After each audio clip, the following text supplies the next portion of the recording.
할렐루야. 한 주간 동안 건강하고 평안하셨습니까? 5월의 마지막 주일이자 또 마지막 날을 맞이해서 함께 예배를 나오신 모든 분들을 주의 이름으로 환영하고 또 사랑하고 축복합니다. 우리가 5월 한 달 동안 가정의 달을 맞이해서 우리 가정을 하나님의 은혜와 사랑이 충만한 가정으로 만들려고 다들 많은 수고와 또 헌신을 하신 줄 믿습니다. 우리가 이 마음과 이 노력을 이번 한 달뿐 아니라 우리가 생애 다음 날까지 우리 가정을 하나님이 기뻐하시는 가정, 또 하나님이 기뻐하시는 작은 교회를 세우기 위해 애쓰는 우리 모든 성도들 되시기를 바랍니다. 또 내일부터 6월이 시작됩니다. 이 6월 한 달도 여러 가지 어려운 상황이 있을지라도 하나님께서 함께 하시는 줄 믿고 그 믿음을 붙잡고 나아갈 때 놀라운 기적과 은혜를 체험하는 축복의 한 달이 될 줄 믿습니다. 우리 그런 의미에서 한번 좌우 앞뒤에 계신 함께 하신 분들에게 이렇게 한번 인사하실까요? 당신과 함께라서 행복합니다. 예. 당신과 함께라서 행복합니다. 혹시 혼자 예배 계신 분들은 한번 가슴에 손을 얹고 이렇게 한번 스스로에게 위로하시고 격려하시면 좋겠습니다. 주님이 나와 함께 해주셔서 행복합니다. 예.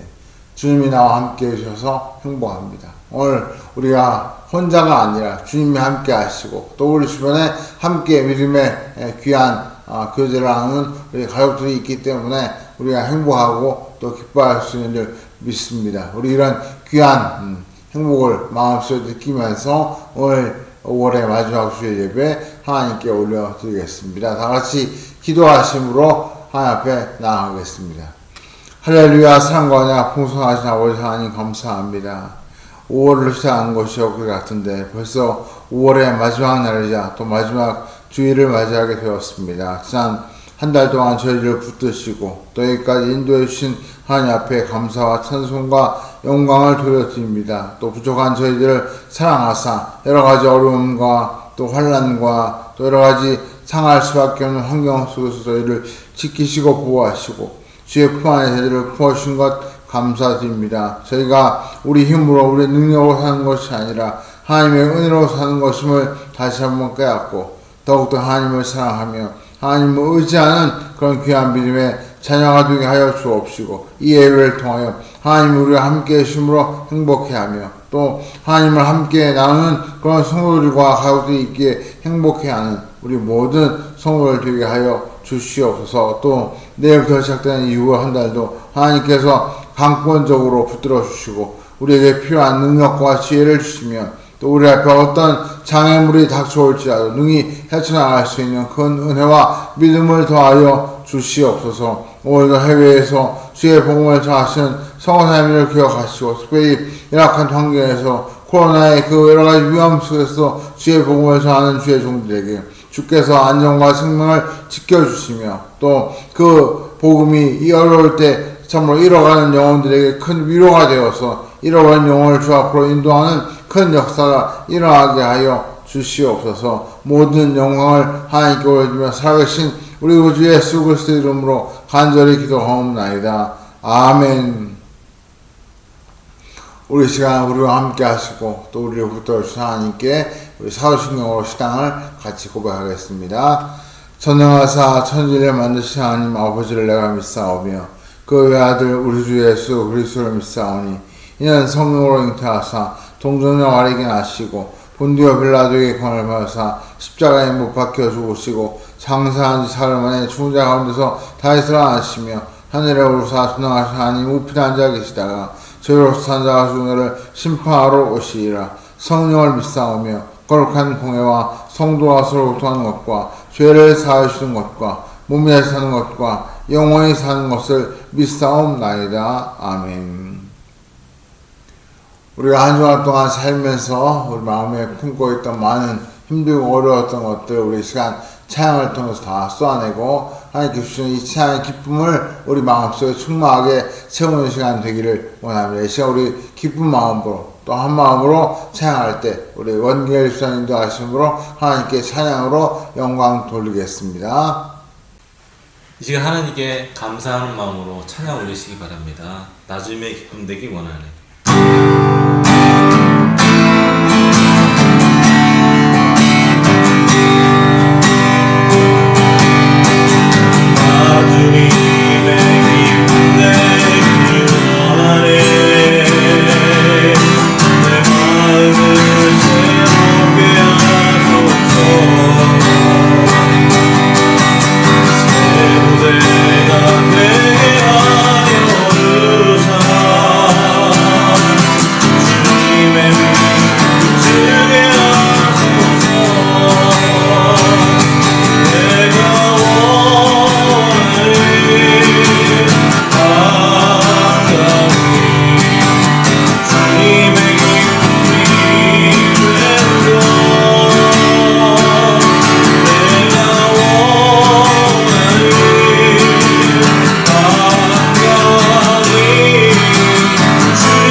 우리 주가 나와서 함께 기도하기를 원합니다. 우리가 방금 부른 찬송처럼 참 주님의 사랑이 우리를 붙들어 주시기에 우리가 진정한 평화와 또 기쁨을 누리는 줄 믿습니다. 우리 시간 주님께서 우리 안에 거하시고 또 우리가 주님 안에 거하면서 영적으로 하나 되어서 참 주님의 그 능력으로 또 그 은혜로 살아가는 삶이 되게 해달라고 기도하시고, 그래서 우리 앞에 있는 여러 가지 어려움들 또 우리 마음속에 가지고 온 기도의 제목들 주님께 아뢰면서 그 기도가 응답되어지는 놀라운 축복을 누리게 해달라고 우리 시간 같이 한번 마음을 다해서 또 뜻과 정성을 다해서 우리 한번 통성으로 하나님 앞에 간절히 기도하겠습니다.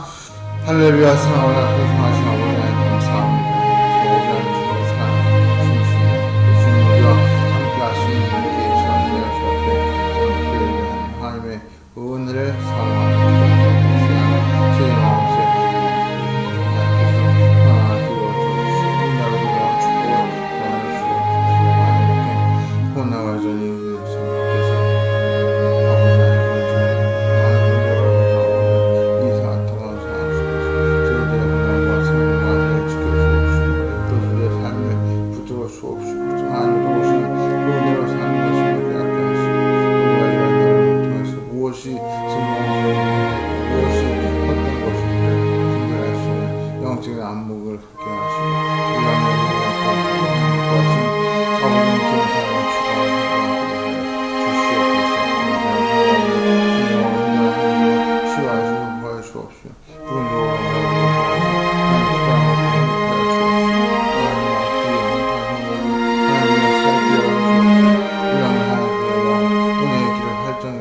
주시옵소서.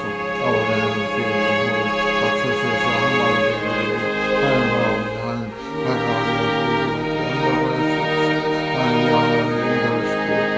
하나님이랑 함께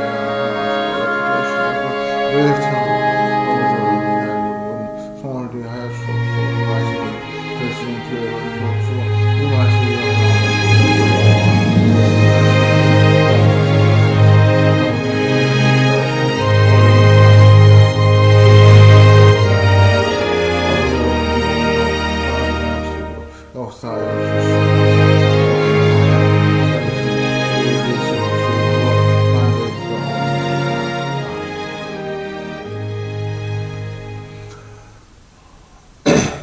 우리가 오늘 예배를 통해서 하나님과 더 가까워지고 또 하나님의 말씀을 우리가 귀 기울여 들으면서 그 말씀이 우리의 삶의 이정표가 되는 귀한 시간 되기를 원합니다. 오늘 이 예배 설교를 또 영상을 녹화하고 있는 시간이 금요일 저녁 시간인데요.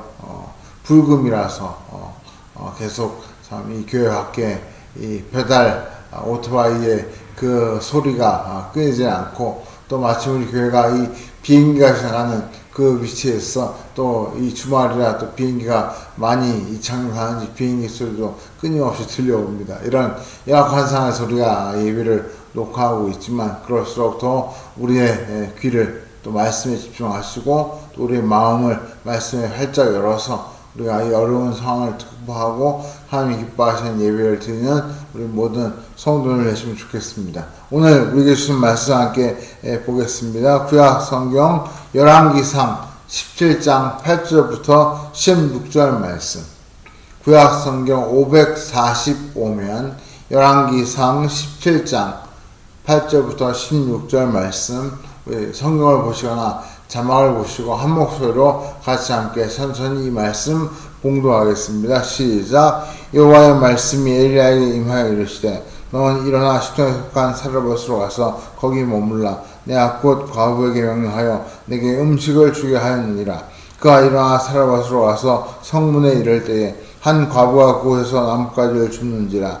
이에 불러 이르되, 청하건대 그릇에 물을 조금 가져다가 내게 마시게 하라. 그가 가지러 갈 때 엘리야가 그를 불러 이르되, 청하건대 내 손에 떡 한 조각을 내게로 가져오라. 그가 이르되, 당신의 하나님 여호와께서 살아계심을 두고 맹세하오니 나는 떡이 없고 다만 통에 가루 한 움큼과 병에 기름 조금뿐이라. 내가 나뭇가지들을 주워다가 나와 내 아들을 위하여 음식을 만들어 먹고 그 후에는 죽으리라. 엘리야가 그에게 이르되, 두려워하지 말고 가서 내 말대로 하려니와 먼저 그것으로 나를 위하여 작은 떡 한 개를 만들어 내게로 가져오고 그 후에 너와 내 아들을 위하여 만들라. 이스라엘의 한 여호와의 말씀이 나 여호와가 비를 지면내리는 날까지 그 통에 가루가 떨어지지 아니하고 그 병에 기름이 없어지지 아니하리라 하셨느니라. 그가 가서 엘리야의 말대로 하였더니 그와 엘리야와 그의 식구가 여러 날 먹었으나 여호와께서 엘리야를 통하신 말씀같이 통에 가루가 떨어지지 아니하고 병에 기름이 없어지지 아니하니라. 아멘. 어떤 사람이 나이아가라 폭포를 구경하다가 갑자기 목이 말라서 그 폭포에서 흐르는 물을 자기도 모르게 손에 떠서 마시고 그 목마름을 해결하였습니다. 이렇게 맛있게 그 나이아가라 폭포의 물을 먹고 뒤를 딱 돌았는데 그 뒤에 편말이 눈에 들어오는데 그 편말에 영어로 poison, 우리말로 독이죠. poison이라고 글자가 써있고 그 옆에 X자가 표시가 되어 있는 편말을 보게 되었습니다. 순간 이 사람 머릿속에 지금 내가 마신 이 물에 독이 있나 보다 그 생각이 들면서 갑자기 정말 창자가 녹아내리는 것처럼 끊어지게 아프고 그래서 배를 잡고 뒹굴뒹굴 바닥을 구르게 되었습니다. 그래서 급히 병원에 응급실로 실려가서 의사에게 자초지종을 이야기하자 갑자기 그 의사가 그 이야기를 듣고는 껄껄 웃으면서 이렇게 설명을 해 주었습니다. 사실 이 나이아가라 폭포는 미국과 캐나다의 국경시대에 위치해 있는데 우리가 아는 대로 캐나다는 영어도 사용하지만 프랑스어를 많이 사용합니다. 그래서 영어로 포이즌은 독이지만 프랑스어로는 이 포이즌에 S를 하나 더 붙여서 뿌아종이라고 해서 생선을 가리키는 단어가 바로 이 뿌아종입니다. 그러니까 그 편말에 원래 포이즌이라고 써있지만 원래 그 말은 뿌아종, 생선이라는 말이고 그 옆에 X는 생선을 잡지 마라. 결국 이 편말은 독이 있다, 먹지 마라 그 말이 아니라 생선을 잡지 마라. 즉 낚시 금지라는 편말이었던 것입니다. 이 의사가 그 설명을 환자에게 해주자 그 순간 곧바로 그 환자가 느꼈던 그 복통이 사라지고 말짱해지는 거짓말처럼 낫는 그런 역사가 일어났다고 합니다. 우리가 종종 이것을 의학 용어로 플라시보 효과 이렇게 부르죠. 일종의 가짜약 효과 그런 말인데 결국 이 사건이 보여주는 것은 생각이 몸을 지배한다 하는 것을 우리가 생각하게 됩니다. 즉 우리가 어떤 생각을 하느냐 또 어떤 믿음을 가지고 있느냐 하는 그것이 우리의 몸을 지배하고 우리의 마음을 관리하고 또 우리를 움직이는 하나의 큰 원동력이 된다는 것입니다. 생선을 독으로 알고 이해하면 좋을 것 같다가 그러나 그 독이 아니라 생선이라는 사실을 아는 순간 그 아픔과 통증이 사라지는 것처럼 우리가 어떤 생각, 어떤 마음가짐을 갖느냐에 따라서 우리 앞에 닥친 위기를 기회로 볼 수도 있고 또 그 위기에 오히려 넘어지고 힘들어하는 그런 일도 일어날 수 있는 것입니다. 그래서 우리 믿음의 선배들이 누누이 우리에게 강조했던 중요한 교훈이 있습니다. 그것은 바로 믿음이 기적을 일으킨다 하는 것입니다. 믿음이 기적을 일으킨다. 즉 그 사람이 어떤 믿음을 갖느냐에 따라서 그 믿음이 기적을 일으키기도 하고 또 반대로 믿음이 없으면 아무리 좋은 기회가 와도 그 좋은 기회를 다 놓칠 수밖에 없다. 그런 뜻입니다. 오늘 본문의 사건은 정말 믿음이 기적을 일으킨다 하는 것을 생생하게 보여주는 너무나 중요한 사건입니다. 사실 오늘 본문의 내용은 우리가 주일학교에서 많이 들었던 내용이기도 하고 그래서 다들 잘 아시는 내용일 거라고 생각이 됩니다. 그래서 제가 간단히 그 내용을 요약해 드리면 이런 내용입니다. 이스라엘의 가장 악한 왕을 꼽으라고 하면 그 중에 하나가 바로 아합 왕입니다. 또 이 아합 왕의 왕후였던 이세벨은 그 누구보다 열심히 바알과 아세라를 숭배하는 우상 숭배자였습니다. 그런데 또 하필이면 그럴 때 이스라엘의 선지자가 그 유명한 엘리야 선지자였습니다. 그러다 보니까 이 아합 왕과 엘리야는 정말 말 그대로 극에서 극인 상극인 그런 관계였던 것이죠. 결국 아합 왕은 끊임없이 엘리야를 잡아 죽이려고 했고, 엘리야는 그 와중에도 하나님의 능력으로 기적을 행하면서 잘 피해 다니고 숨어 다녔습니다. 그래서 그 아합이 엘리야를 죽이려고 하는 그때에 하나님께서 엘리야를 숨기시기 위해서 하고 많은 것 중에 하필이면 사르밧, 시돈에 있는 사르밧이라고 하는 동네로 가서 피하라고 그렇게 명령하십니다. 그런데 알고 보니까 이 사르밧은 이 우상 숭배의 본거지이자 바로 그 왕후였던 이세벨의 고향이었습니다. 우리가 종종 등잔 밑이 어둡다고, 하나님께서 그 등잔 밑에 해당하는 그 시돈 땅 사르밧으로 이 엘리야를 숨으라고 그렇게 명령을 하신 것입니다. 그리고 그 사르밧에 가면 너를 도와줄 과부가 있을 것이다. 그 과부의 도움을 받아서 거기서 지내다 보면 언젠가 내가 너를 다시 불러내겠다. 하나님께서 그렇게 일러 주신 것이죠. 그래서 이 엘리야는 그 하나님의 명령을 받고 사르밧을 갑니다. 갔더니 정말 그 사르밧 입구에 우물이 있는데 그 우물가에 앉아 쉬고 있으니까 한 여인이 와서 물을 뜨려고 했습니다. 엘리야가 그 여인을 보고 물 한 잔 달라고 부탁을 하죠. 그러자 그 여인이 물을 가지러 가니까 거기에 한 번 더 청하기를 이왕이면 떡도 한 조각 내게 달라고 그렇게 요청을 합니다. 그러자 갑자기 그 여인의 분위기가 확 바뀌면서 가라앉은 목소리로 그 엘리야 선생에게 이렇게 이야기를 했습니다. 사실은 제가 떡 한 조각 드릴 만큼의 떡도 없고, 사실은 집에 정말 밀가루 한 움큼과 기름 한 덩어리밖에 없어서 나뭇가지를 주워다 그걸로 마지막 떡을 하나 만들어서 아들과 그 떡을 나누어 먹고 지금 죽으려고 여기 왔다고 그렇게 이야기를 하는 겁니다. 뜬금없이 마지막 최후의 만찬 같은 최후의 떡 한 조각을 만들어 먹으려고 왔다는 그런 이야기를 하게 되는 거죠. 그쯤 되면 얼마나 그 분위기가 어색하고 또 정말 힘들었겠습니까? 그런데 그런 상황 속에서 오히려 엘리야는 너무나 당당하게 그 여인에게 그런 상황에서 이야기합니다.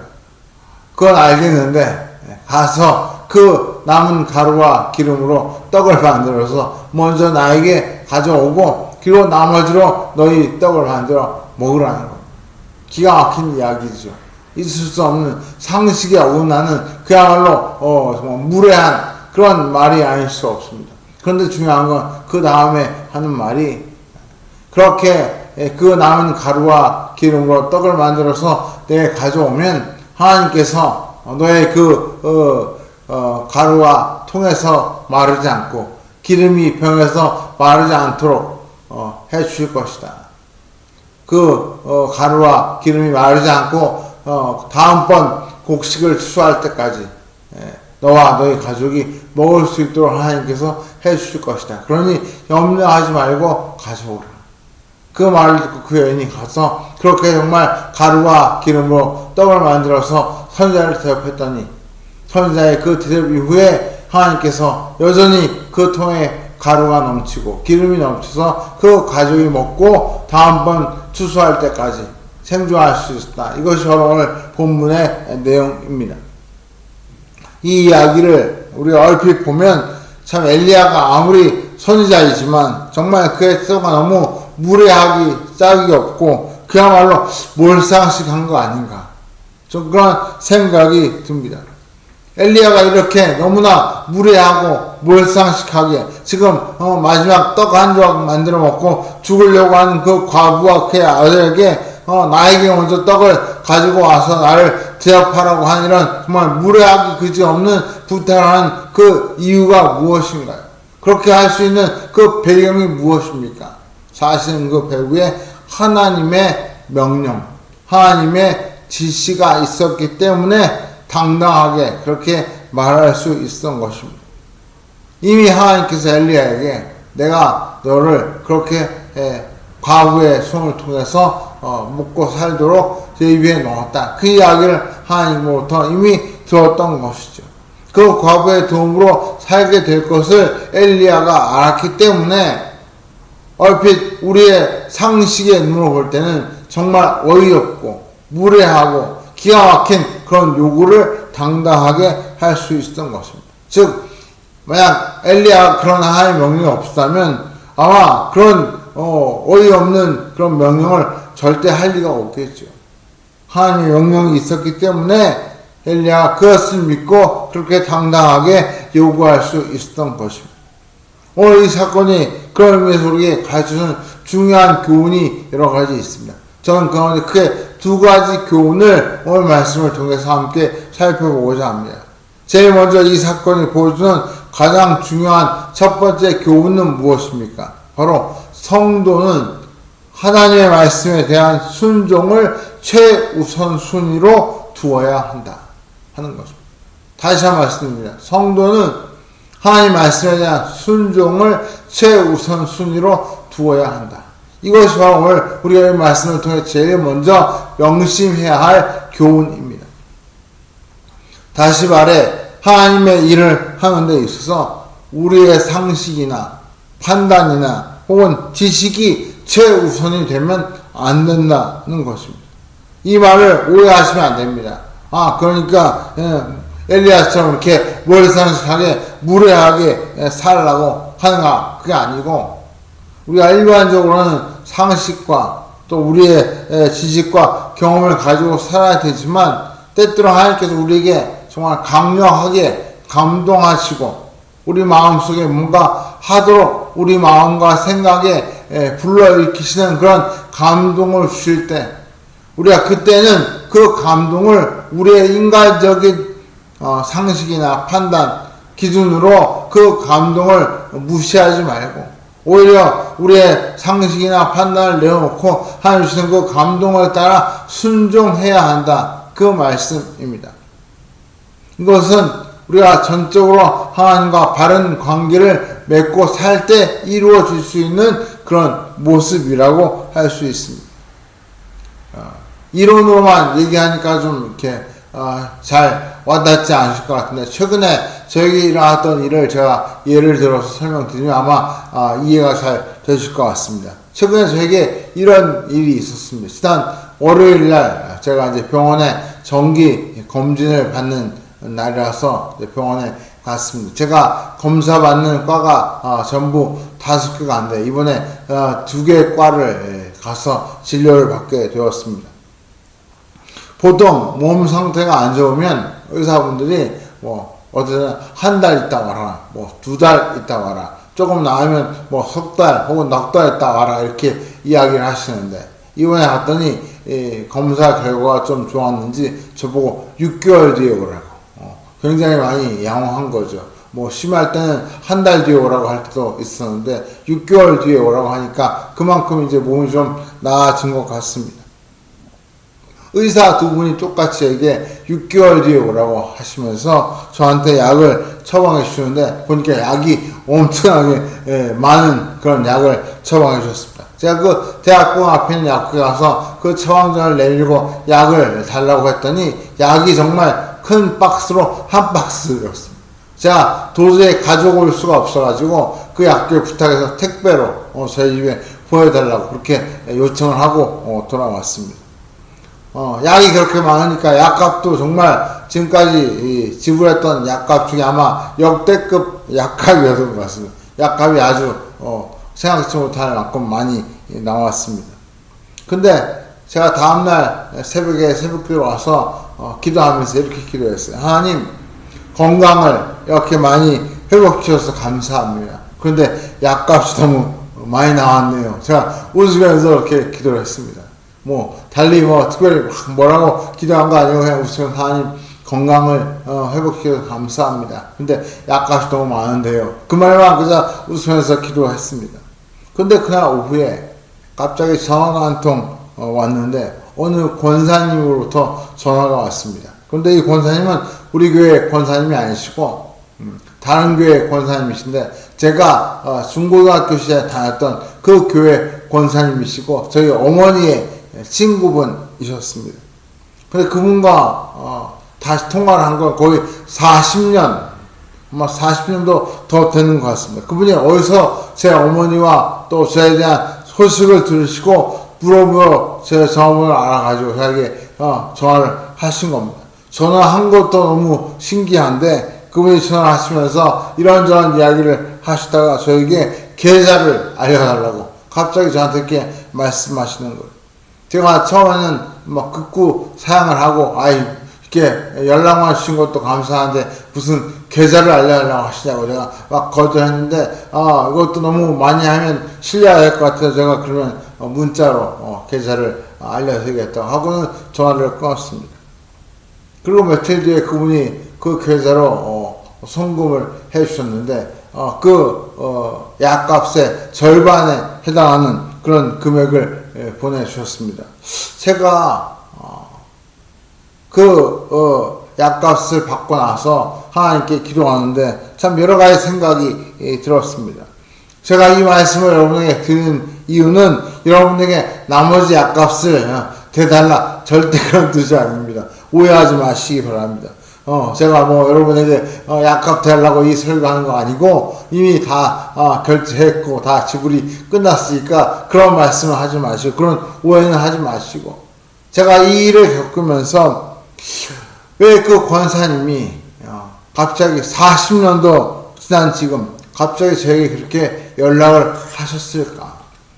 제가 그분과 대화했던 내용을 생각해 보니까 그분이 40년이면 가족도 잊을 만큼 긴 시간인데 갑자기 그분이 왜 그렇게 저와 저희 어머니를 생각하고 또 이렇게 전화까지 하셨을까? 하나님께서 그분의 마음을 그렇게 움직이셨다는 거죠.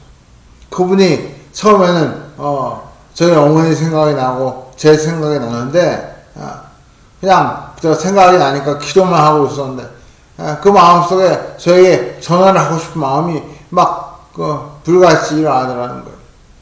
그래서 아는 분에게 물어서 제 연락처를 알아서 저에게 전화를 주셨던 겁니다. 하나님께서 그분의 마음을, 그 권사의 마음을 계속 감동해서 전화를 하게끔 하셨고 또 그 전화를 하는 과정 속에서 하나님이 뭔가를 저에게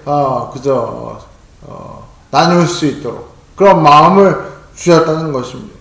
그 권사님은 벌써 잊었을 사람을 하나님께서 다시금 기억나게 하시고 또 돌아보게 해 주셨다는 것이고 그 권사님은 그것을 거역하지 않고 자기의 상식이나 판단으로는 이미 잊어버린 사람인데 그런데 그것을 거역하지 않고 순종해서 전화를 주셨던 것입니다.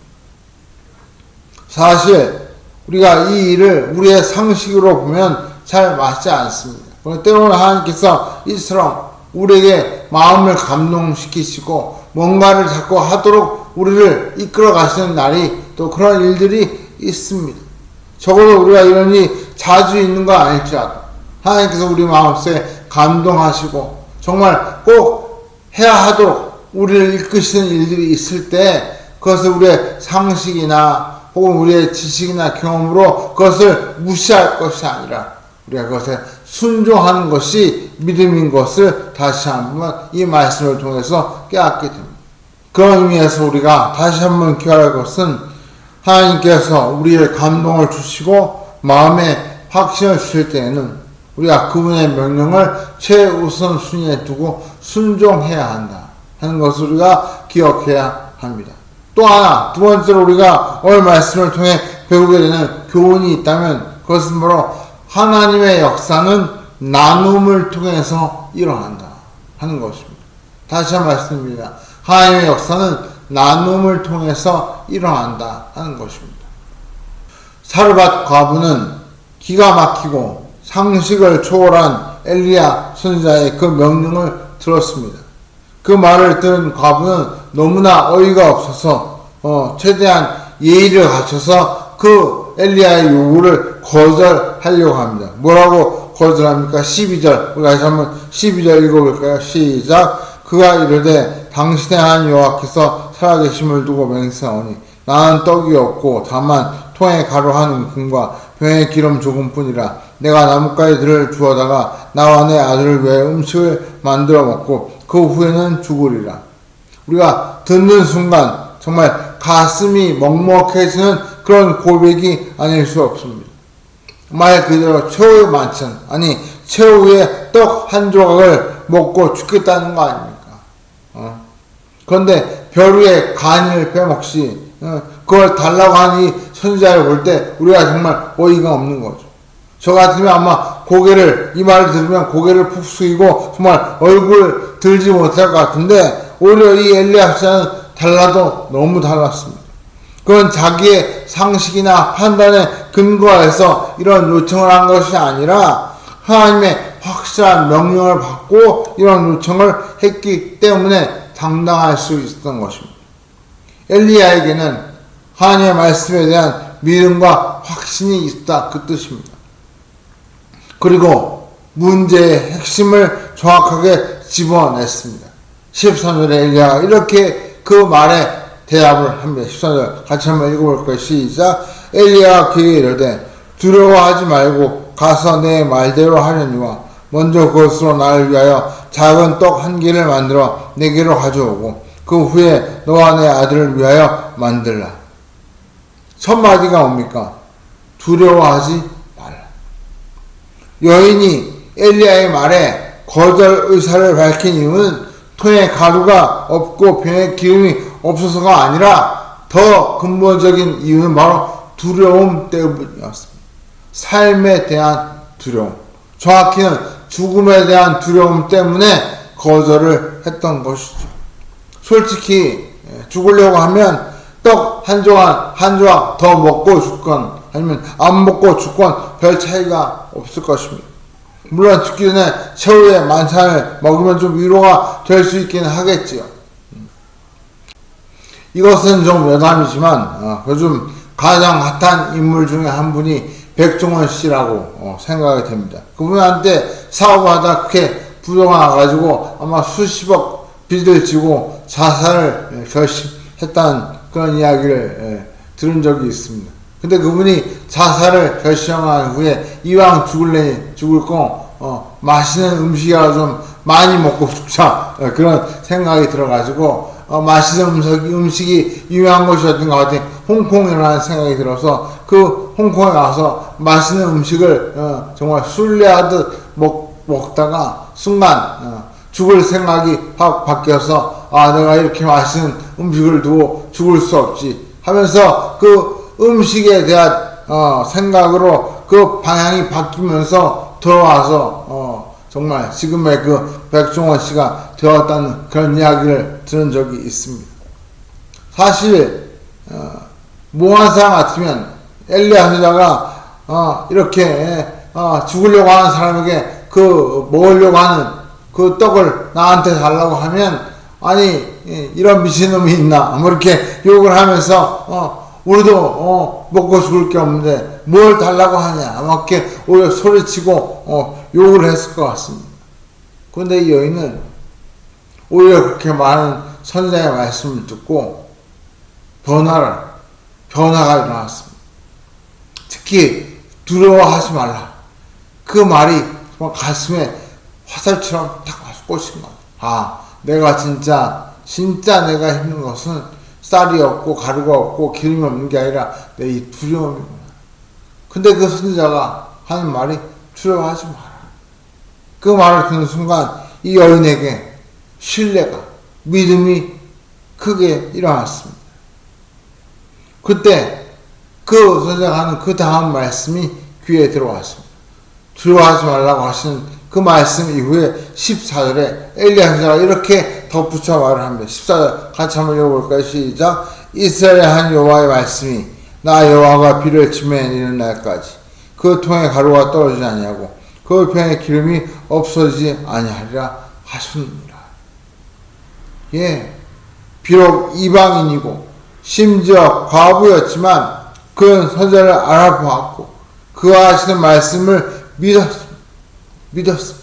그리고 그 믿음은 순종으로 이어졌습니다. 그 순종은 자기가 가진 최후의 것, 한 줌밖에 남지 않는 그 밀가루와 한 조각밖에 남지 않는 그 기름으로 만들 수 있는 마지막 떡 조각을 만들어서 선지자에게 나누어 주는 그것이 바로 그 과부의 순종이었던 것입니다. 어쩌면 혹시 이런 마음이 있었는지도 모릅니다. 그래, 어차피 죽을 거 내가 먹고 죽으나 선지자를 대접하고 죽으나 이왕이면 똑같지. 이왕이면 선지자를 대접하고 죽으면 하나님이 더 기뻐하시지 않을까. 어쩌면 그 짧은 순간에 그런 생각을 했을지도 모릅니다. 어쨌거나 이 여인은 그 선지자의 말씀을 듣고 나서 순종할 마음을 먹게 되었고, 그리고 그는 머리로만 이해한 것이 아니라 실제로 행동으로 자기의 것을 나누는 그런 놀라운 역사를 보였습니다. 그리고 이것이 기적을 낳았습니다. 아까 말씀대로 믿음은 기적을 낳는다. 그 모습이 바로 여기서 찾아볼 수 있는 모습인 것이죠. 어떤 기적이 일어났습니까? 우리 15절, 16절 같이 한번 읽어볼까요? 시작. 그가 가서 엘리야의 말대로 하였더니 그와 엘리야와 그의 식구가 여러 날 먹었으나 여호와께서 엘리야를 통하신 말씀같이 통에 가루가 떨어지지 아니하고 병에 기름이 없어지지 아니하니라. 하나님께서는 한 번 먹을 양밖에 안 되는 그 가루를 가지고 선지자와 과부의 가족인 다음번 농사를 지어 곡식을 거둘 때까지 여러 날을, 아마 어쩌면 거의 1년 동안을 먹고 살 수 있는 그런 놀라운 기적을 베풀어 주신 것입니다. 여러분, 순종은 기적을 낳습니다. 여러분, 나눔은 기적을 낳습니다. 이 순종과 나눔은 그 기적을 낳는 원동력이 된다는 것입니다. 제가 이전에 읽었던 책 중에 파인애플 스토리라고 하는 한 50페이지 정도밖에 안 되는 아주 짧은 그림책이 있습니다. 그림만 보면 마치 애들 동화책 같은데 그 내용은 오히려 애들보다 어른들에게 큰 감동을 주는 그런 내용입니다. 이 책의 내용은 우리가 잘 아는 뉴기니의 선교사로 갔던 오토 코닝이라는 선교사가 그 뉴기니에서 7년 동안 겪었던 그 일을 써놓은 그런 일종의 선교 보고서 같은 그런 이야기입니다. 이 오토 코닝 선교사가 이 뉴기니의 한 밀림에 가서 그 밀림을 문명화하고 또 그것을 복음화하기 위해서 애를 썼습니다. 거기에 상점도 만들고 병원도 짓고 그래가지고 또 거기 있는 사람들 치료하고 필요한 것을 공급해주고 그렇게 해서 그들을 전도하는 그런 삶을 감당하고 있었습니다. 그러다가 어느 날 문득 내가 여기에 새로운 것을 가져와서 이 사람들과 나누겠다 하는 생각이 들어가지고 다른 선교사를 통해 파인애플 묘목을 100그루를 가져다가 그 땅에 뉴기니에 그 묘목을 심게 되었습니다. 그 원주민들을 불러다가 품삯을 주고 그 나무를 심게 하고 또 그 나무에 물을 주고 돌보는 일을 그 원주민들에게 맡겼습니다. 이 파인애플 묘목에 파인애플 열매가 맺히기까지 무려 3년의 시간이 걸렸는데 그 3년 동안 이 선교사는 그 원주민들에게 월급을 주면서 품삯을 주면서 그 파인애플 나무를 돌보게 했던 것이죠. 마침내 3년이 다 되어서 정말 그 파인애플 나무에 파인애플이 열리기 시작했습니다. 그런데 그 나무에 파인애플이 열리기 무섭게 원주민들이 그 열매를 다 훔쳐가는 것이었습니다. 선교사는 구경도 못해보고 말 그대로 정말 원주민들이 와서 그 열매는 죄다 훔쳐가기 시작했습니다. 왜 그런가 봤더니 원주민들은 자기들이 심고 돌봤으니까 자기들 거라는 거죠. 반면에 선교사는 내가 이 묘목을 가져와서 너희들에게 품삯을 주고 했으니 품삯을 줬으니까 내 거다. 그런 생각이 선교사에게 있었던 것입니다. 결국 이 선교사와 원주민 사이에 큰 갈등이 생겼고 화가 난 선교사는 그 원주민들에 대한 일종의 그 분노의 폭발로 병원 문을 닫고 상점 문을 닫고 원주민들 정말 목숨을 담보로 위협을 하는 그런 다리까지 가게 되었습니다. 결국 그렇게 상금도 받고 병원도 문을 닫아도 원주민들의 그 파인애플 도둑질은 그치지 않았습니다. 나중에 너무 화가 난 이 선교사가 그 파인애플 나무를 다 뽑아가지고 다 불태워버리고 다시 묘목을 가져와서 이번에는 원주민을 시키지 않고 본인이 직접 그 묘목을 다 심었습니다. 그리고 그 파인애플 나무를 혼자 돌보기 시작했습니다. 그리고 3년의 세월이 흘러서 마침내 파인애플 열매가 맺히게 되었습니다. 그런데 이렇게 이번엔 자기가 직접 심고 자기가 갖고 온데 불구하고 열매가 맺히자 원주민들이 와가지고 그 파인애플을 훔쳐가기 시작하는 겁니다. 화가 난 이 선교사가 독일산 셰퍼드를 구해가지고 그 밭에 풀어놓았습니다. 그러자 그 개가 무서워서 그때 비로소 원주민들이 파인애플을 훔쳐가지 않고, 그래서 이 선교사님은 마침내 파인애플 열매를 먹을 수 있게 되었습니다. 그런데 파인애플은 실컷 먹을 수 있었지만 더 이상 선교는 할 수 없는 상태가 되었죠. 원주민들과 원수가 될 것입니다.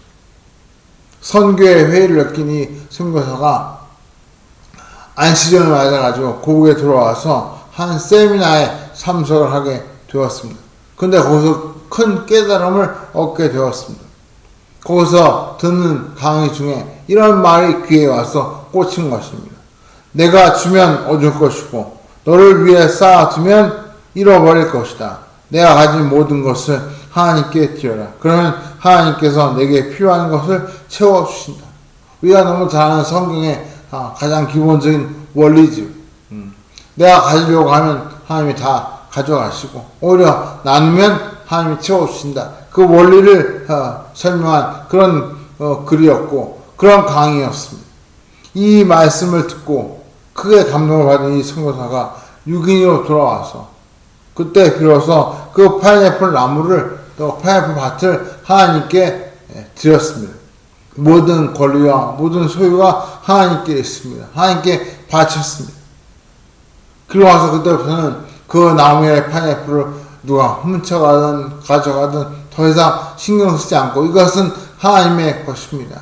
하나님께서 알아서 관리하시고 책임지실 줄 믿습니다.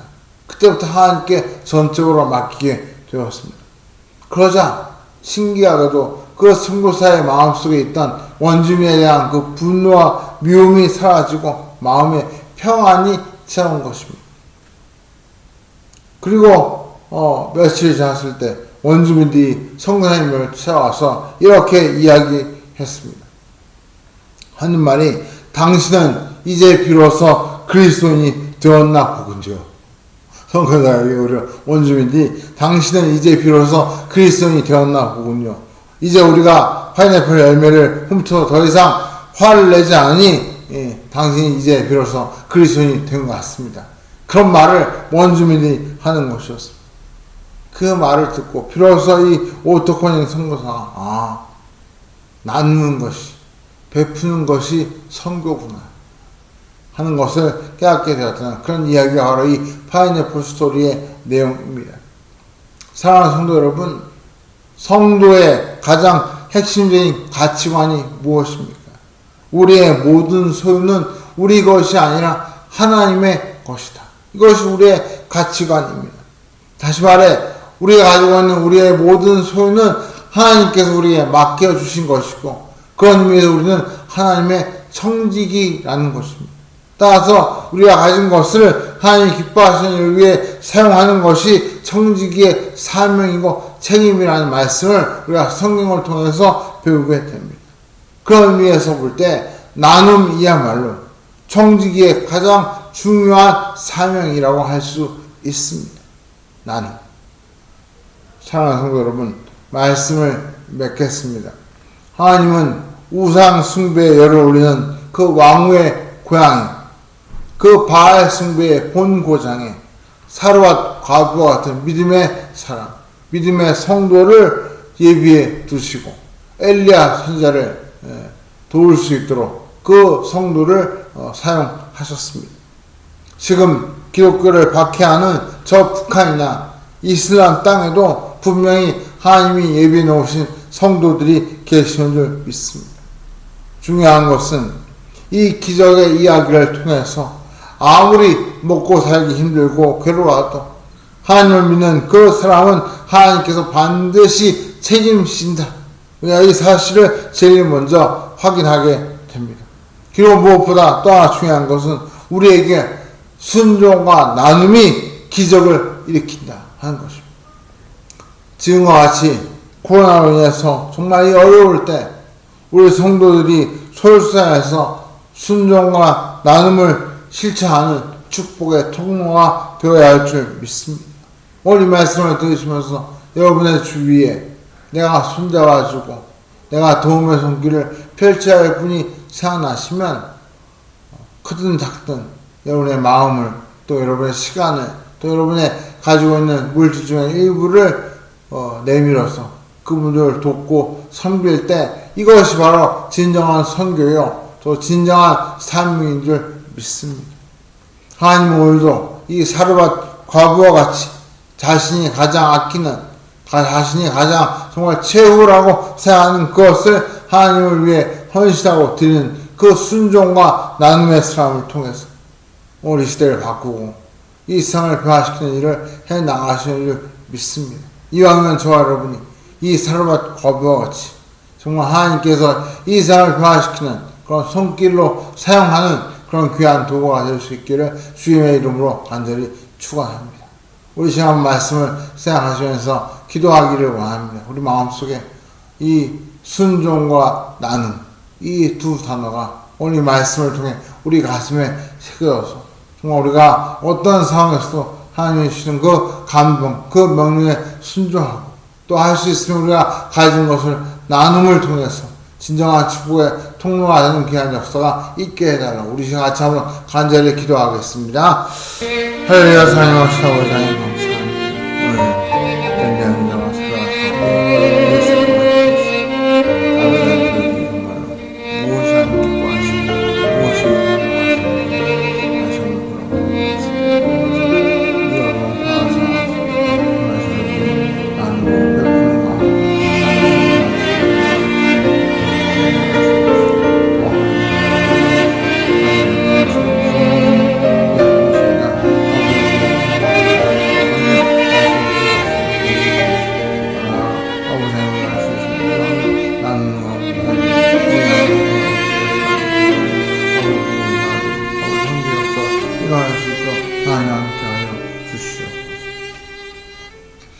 할렐루야. 사랑하신 아버지 하나님 감사합니다. 코로나로 인하여 점점 세상이 각박해지고 힘들어지고 어려워지고 있는 이때에 아버지 오늘 말씀을 통해 다시 한번 저희를 깨우쳐 주시고 이 시대에 무엇이 정말로 필요하고 또 이 시대에 우리 성도가 해야 할 사명이 무엇인지를 다시 한번 돌아보게 해주시니 감사합니다. 지금이야말로 순종과 나눔의 그런 귀한 삶을 감당할 성도가 필요할 때인 줄 믿습니다. 하나님 이 말씀을 듣고 이 예배를 드리는 우리 모든 성도들 한 분 한 분이 이 시대에 사르밧 과부와 같이 하나님이 기뻐하시는 일을 위하여 순종하며 나눌 수 있는 복된 성도가 되게 하여 주옵시고 이런 작은 나눔을 통하여 또 이런 작은 순종과 헌신을 통하여 하나님 놀라운 역사와 기적을 경험하고 또 그래서 우리를 통해 하나님의 살아계심을 증거할 수 있는 놀라운 은혜가 넘치게 하여 주시옵소서. 내일부터 이 6월에도 하나님 이런 기적과 은혜를 베풀어 줄 믿사옵고 살아계신 우리 주 예수 그리스도의 이름으로 간절히 기도하옵나이다. 아멘. 이제는 우리를 위하여 십자가에서 가장 귀한 생명을 내어주시고 우리를 구원해 주신 주 예수 그리스도의 그 크신 은혜와 우리에게 진정한 순종과 나눔을 통해 하나님의 역사와 기적을 보여주는 증인이 되기를 원하시는 성부 하나님의 그 크신 사랑하심과 남은 우리 삶 속에 정말 하나님의 말씀과 그 말씀에 대한 순종을 할 수 있도록 우리를 이끄시고 인도하시고 감화감동 역사하시는 성령 하나님의 인도하심이 오늘 이 시대에 사르밧 과부가 되어서 순종과 나눔을 통하여 하나님의 영광을 되기를 마음속에 소원하고 다짐하며 이 시간 주 앞에 오늘 쓰긴 사랑하는 주의 자녀들의 심령이와 우리 교회와 우리 모든 성도들과 이 나라의 민족과 한국교회와 소사님들을 위해 이제부터 영원토록 함께 계시될지어다. 아멘. 주님은 절대 포기하지 우리가 예배를 마쳤습니다. 내일부터 시작된 이후 한 달 동안 우리가 순종과 나눔을 통해서 하나님의 크신 역사와 기적을 경험하는 복된 은혜가 우리 모두에게 있기를 원합니다. 이런 은혜를 주여 함께 영광과 박수를 드리고 예배를 마치겠습니다.